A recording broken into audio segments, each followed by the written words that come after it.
This is the Fifth State Winning Headlines, your media police post. In this segment, we summarize the headlines that you may have missed this morning, but we also take a look at the political pieces that we call cartoons in this country. Today is the 29th of September 2021. I am Misspoke. And I am Serbia. I am CS. In the headlines, in case you missed them, Daily Nation, changing fortunes. In the Standard, Raila swims unfamiliar political sea. In the Star, RUTO goes slow on Uhuru, crafts national outlook. And in the People Daily, mountain meets lake. Serbia, what happened yesterday with the Mount Kenya Foundation? So after yesterday, we can finally conclude that mawingu yametanda. Raila's fortunes have changed as the mountain is now betrothed to the lakeside. They are just waiting to consummate the relationship come the 2022 elections. We are now in the season of high voltage politics, and I would like to call out the Oka Flower Girls. Wake up from your political slumber or perish politically. Raila is scaling the mountain and he will do so without you. If you can't coalesce around Baba now, you will be left chewing cud in political oblivion. Oh, and you'll not be missed. It's a fact. Here at Fort Hall, we hypothesize that Oka are still playing coy because, one, they are looking to force a runoff. They believe running individually gives them a better chance at this. However, all four, whether together or separately, will most likely be thumped during round one. Even in a runoff, farasi bado ni wawili, Raila and RUTO. Secondly, they are playing hard to get to improve their bargaining position. In other words, they want to be bought. According to the scarcity principle in economics, a higher value is placed on something that is perceived to be scarce, and this drives up its demand. However, this only works when the commodity has some recognized value. I submit that the Oka principles have made the mistake of overestimating their worth in the marketplace. They are the only ones who see the high price they are attempting to manufacture. So let us examine these Kanu orphans, aka Niwachia Alliance. For Kalonzo, he is always waiting for endorsements to fall in his lap. He will hardly ever do the heavy lifting on the campaign trail. In 2007, he abandoned Baba and even ran away with the ODM certificate because he couldn't get his way. And you know what? Baba still managed to beat him badly and get 44%. As for Mudavadi, he inherited his father, Moses Mudamba Mudavadi, who was partly responsible for Moi's entry into politics. Moi was grateful to the elder Mudavadi, and so the younger Mudavadi became a Kanu minister in his 20s. Years later, in 2002, he would abandon the NAC wave at the last minute just to ride in the vice presidential limousine. A ride that ended in 3 months. In 2013, he also abandoned Baba at the last minute when nominations didn't go his way. In any case, after his betrayal, Baba still managed to beat him even more badly than Kalonzo in 2007 while still retaining his 44%. As for Wetangula, he got an early start as a Moi lawyer. Thanks to him, the once great Ford Kenya party is just a shell of its former self. After the demise of Kijana Wamalwa, he chased away Musikari Kombo and Mukisa Kitui from the party. Now, most of his party members can be found at Chief Hasora's residence queuing for wheelbarrows. And now we hear someone has run away with the Ford Kenya certificate. For Gideon, just like his peers, he inherited Kanu from Moi and still runs the party like a monopoly. Uhuru Kenyatta even had to leave Kanu after Gideon and his cronies rejected transforming Kanu into the Kenya Alliance of National Unity. This was to have a party that is no longer just an African party, but one which promotes national unity and diversity. In short, I see four rudderless individuals who inspire nobody. After all these years, they have nothing to show for it apart from a sense of forced bravado. Without Baba, they are not sellable. So if there was a good time to support Baba, it's now. And you don't have to love Raila to do this. Just recognize what he has done for the country and will continue to do for the country. Lovely. I will pick up from where you've stopped. And looking at the headlines today, I am particularly inspired by the People's Daily that reads, Mountain meets Lake. And just like 2J told us yesterday, indeed the time has come for Raila to slowly but steadily climb the mountain. Today, I would like to opine that Baba understands the art of seduction. According to Robert Greene in his book, The Art of Seduction, there are a number of elements to seduction. First, you must understand yourself and what is seductive about you. Second, you must understand the target of your seduction and how they would like to be seduced. And third, you must approach your target indirectly. Once this is accomplished, one can seduce anyone from the boardroom to the halls of government. And clearly, Raila has completed these steps. Let us look at his process. So first, Raila understands what is attractive or desirable about him. Here at the Fort Hall School of Government, we've hypothesized that Raila will be a transitional or one-term president. And having a running mate with the head of a coconut means that the Gema nation will be back at the helm of power after just 5 years. This is what is most attractive about Raila to Gema. Second, he understands his target audience, in this case, the people of the mountain.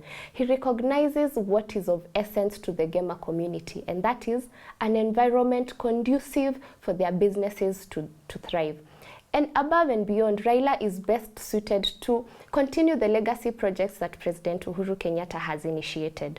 Thirdly, Raila has been approaching Gema indirectly. If you are too direct early on, like some UDA guy was, you risk stirring up resistance. And thus, seduction should begin at an angle, indirectly, so that the target gradually warms up to you. This is exactly what Baba is doing with the Gema nation. He is climbing the mountain steadily and successfully. This is evident following yesterday's meeting hosted by the Mount Kenya Foundation, consisting of the region's business and professional elites. The owners of capital in the region pledged their support for him, and such optics reminds us why the only reason Mr. Bwana Sifiwe was looking so popular is because he was the only one running the race. It's only a matter of time before the nation backs Baba Man. And I would therefore like to cancel Baba Man. And from a Chinese proverb, a journey of 1,000 miles begins with a single step. So keep going, Baba. The mountain is responding. It seems we've all been inspired by the headlines today. All the papers today have Raila facing Mount Kenya. This follows the Mount Kenya Foundation Wazez hosting the former Prime Minister at Safari Park. As much as they did not say outrightly that they endorse him, and apparently they plan to meet other candidates, we can all agree that the meeting in itself left us with the impression that it was an endorsement meeting. In fact, maybe it's just that one mzee probably forgot the rubber stamp for the Mount Kenya Foundation certificate of endorsement. That's true. So as they look for the rubber stamp, we would like to share why we think they should back him. The primary reason is this. We submit that he, Raila, would be the best custodian to safeguard what President Uhuru Kenyatta has done and the best person to build on his legacy. A hallmark of democracies is that a key part of what sustains them is how transitions happen from one regime or administration to the next. Whatever new changes an incoming administration may introduce, there needs to be a modicum of continuity. This is essential for stability. A leader seeking office who recognizes this fact is a more likely safe pair of hands. President Uhuru recognized this while coming into office. It is a fact that the president will have built more than 6 times the length of tarmac roads that Kibaki did, and more than double all previous governments combined. And as much as he had this ambition coming into office to build all these roads, something that he said at the beginning of his term reveals his thinking. Even as he embarked on new road projects, he said that his first priority, and I quote, was to complete the roadworks commenced by President Kibaki's administration. Honorable members, my immediate predecessor's administration laid great emphasis on road construction, and rightly so. My administration has built on the strong foundation he started. To this end, my priority has been threefold. First, to complete the roadworks commenced by President Mwai Kibaki's administration. The president understood that even though he had a plan, some of it would have to be built on Kibaki's legacy. A responsible government recognizes the place of continuity. So what does this have to do with Prime Minister Raila? Raila has commended Uhuru Kenyatta for doing what he said he would do, which was to prioritize and implement a number of plans that had been thought of by previous administrations. The Nairobi Expressway, for instance, was already a plan when Raila was roads minister, so he recognizes its value. The plan for the Lamu port dates back to 1972 when Kibaki was finance minister. It took almost 50 years for it to be launched by Kibaki as president in 2012 as he was leaving office. Uhuru took it up in 2013, ran with it, and ametimiza in 8 years. But Raila also recognizes its value because he was with Kibaki in 2011 when they received the feasibility study report and master plan for LAPSSET. So if Uhuru built Lamu Port and the Nairobi Expressway with Raila, which Raila helped plan, it stands to reason that Raila will in turn build on Uhuru's legacy. Yeah.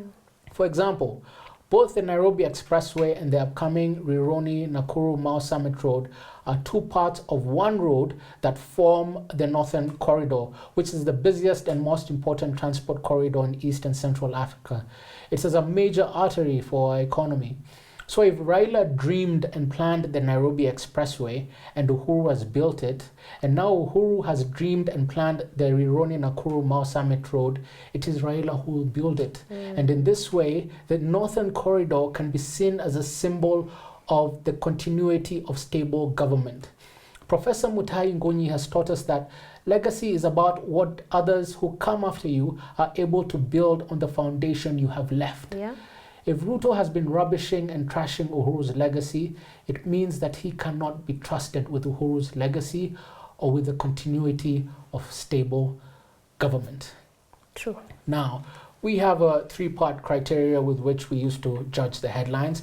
We ask ourselves, are they topical or speculative, repetitive or groundbreaking, thoughtful or just plain lazy? And I think we were all quite inspired by the People Daily. Mountain meets lake. It is topical, it is thoughtful, and in terms of geography, a mountain meeting a lake is groundbreaking. It's a bad joke, but there you have it, a winning headline. And now for our final thought. It is inspired by the book The Dictator's Shadow about General Augusto Pinochet. So the book, The Dictator's Shadow, Life under Augusto Pinochet, provides a look at General Augusto Pinochet, who ruled Chile from 1973 till 1990. He was considered a dictator by all accounts due to the atrocities committed during his regime. At the same time, he will perhaps not be remembered in history if it were not for the large economic transformation he brought about in Chile. While most dictators in South America ran down their economies, Augusto Pinochet was the exception. So the author, Geraldo Muñoz, gives a background of how Augusto Pinochet came to be the president of Chile. Pinochet did so by overthrowing the former president in a military coup. A most interesting fact is that 18 days before he staged this coup, he had just been appointed chief commander by the president. The president had thought Pinochet was loyal, but little did he know he was the one to unseat him. The author argues that Pinochet, for the most part, was a project of the Western world. Under Pinochet's rule, Chile came to be known as the good International Monetary Fund student. This is because Chile became an inspiration to other nations who hoped to adopt the mixed market economy. However, this economic success came at a very heavy price of human suffering and democracy. During his rule, Pinochet ruthlessly repressed his enemies using exile, torture, and execution, all in the name of fighting communism. For certain, Pinochet was a vanguard against the rise of communism that had found its way into neighboring Cuba. This means he was in good books of the US, who turned a blind eye to most of his tyrannical acts. However, after the collapse of the Soviet Union and its territories, the United States no longer had use for him, meaning his free pass was over. This opened the door for Pinochet's opponents to openly fight for democracy. It was not long before Pinochet was toppled through a vote of no confidence, marking the end of his regime. One thing that stood out for me about Pinochet, even though he was an absolute dictator, he was also able to accept that he didn't know everything. He was smart enough to rely on his close advisors, leading to the Chilean economic transformation. Yes, he accumulated enormous power, but he knew its limitations. And perhaps this is why, after all of Pinochet's authoritarian rule, he handed over power in a peaceful and constitutional transfer. He was not the most intelligent, but he was astute. And perhaps this speaks to us that one does not have to be the most sharp or talented to make an impact. But what's important is to be able to take advantage of the circumstances and master the art of shrewdness. Misspoke, what did you think of the book? I was particularly drawn to chapter 6 of the book entitled To Kill Pinochet or Defeat Him with a Pencil. In this chapter, the author gives a descriptive account of an assassination attempt that was made on Pinochet. Despite some of the reforms Pinochet had made leading to political stability and economic transformation in Chile, there are huge problems in the way these reforms were brought about. For the most part, Pinochet's regime was built on repression. He outlawed political parties, shut down the Congress, censored news. Those in opposition to him disappeared and were executed. And due to these repressive tactics, member of the Manuel Rodrigo Patriotic Front, a military wing of the Communist Party, planned to kill Pinochet. The mission was called Operation 20th Century, and it was led by a guy named José Valenzuela Levy. On the evening of September 7th, 1986, the combatants of the Patriotic Front reviewed their plans one last time. They cleaned their rifles, checked their rocket launchers. They had rehearsed the operation to the last detail. They then divided themselves into 4 groups. One group would clash and stop Pinochet's motorcade, cutting off his security convoy. The second group was the assault unit, which would fire on the second and third vehicles of the convoy, which would be Pinochet's vehicle. The third group would attack the fourth car in the convoy, and the last group would eliminate the last vehicle in the motorcade and cut off any possible escape. The combatants had it all figured out. Pinochet had a 5-car motorcade with 27 security men, 23 of whom were expert combat troops. You can't compare with a guy we know who has 257 bodyguards, but I digress. The ambush site, set at the top of a steep slope, quickly became a scene of total confusion, with cars slamming on their brakes, clouds of smoke, explosions, bullets flying, and sirens screaming. Although Pinochet survived the assassination, most of his security did not. The attack, however, failed and drove an even bigger wedge between the communists and the socialists in the country. It was only later, through a vote of no confidence, which Pinochet lost, that he was ousted. Out of the 7.2 million ballots cast, 54.7% voted against Pinochet and only 43% voted for him. Most Chileans had grown tired of his repression and violence. In the end, he was not the all-powerful dictator that he wished to be, and this is how they defeated Pinochet with a pencil. Interesting. Now, for me, the life of Augusto Pinochet, I dare say, is like the life of a Caesar, a Napoleon, or even a Hitler. Not that their personalities are similar, no, but that their lives tend to coincide with so much else in history. You can link Pinochet to the rise of the global human rights movement. You can link him to the economic experiments by the Chicago School of Economics in Latin America. You can link him to America's CIA meddling in Latin American politics. And even the court case that had to do with his extradition is used even today as a precedent of study in public and international law. But of course, his link to all these things is for the wrong reasons. But what I also find fascinating is that General Augusto Pinochet, being such a tragically consequential historical figure, overthrew Salvador Allende, who was the president of Chile in a coup. It's fascinating because Allende is himself also a monument of history. The day of the coup, in fact, cemented Salvador Allende's place in history because he gave one of the greatest speeches in modern history. As the coup raged on into the night, Salvador Allende got on national radio and addressed the people for the last time from the presidential palace as it was being bombarded by the Air Force. Digan ustedes, sabiendo que mucho más temprano que tarde, de nuevo, abrirán las grandes alamedas por donde pase el hombre libre para construir una sociedad mejor. With that imagery, you can only imagine the potency of his words when he blared out statements like, "Surely this will be the last opportunity for me to address you. I want to thank you for the confidence that you deposited in a man who was only an interpreter of great yearnings of justice. I have faith in Chile and its destiny. Other men will overcome this dark and bitter moment when treason seeks to prevail. Go forward knowing that sooner rather than later, the great avenues will open again and free men will walk through them to construct a better society." Powerful words. What is also poetically tragic about the relationship between Salvador Allende and General Pinochet is how their relationship mirrors so many others in history. Even on the day of the coup, Allende was convinced that Pinochet was loyal to him and had nothing to do with the coup. This reminds us of a number of similar relationships. Since I mentioned Caesar earlier, I'll start with Brutus. But closer to him and closer in time, you also have Sankara and Compaoré, Patrice Lumumba and Mobutu, Milton Obote and Idi Amin.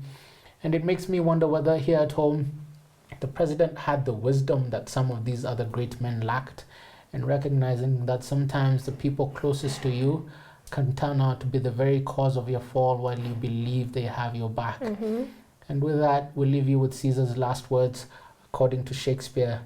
As Brutus plunged a dagger in Caesar on the Senate floor, Caesar turned and said, "You too, Brutus?"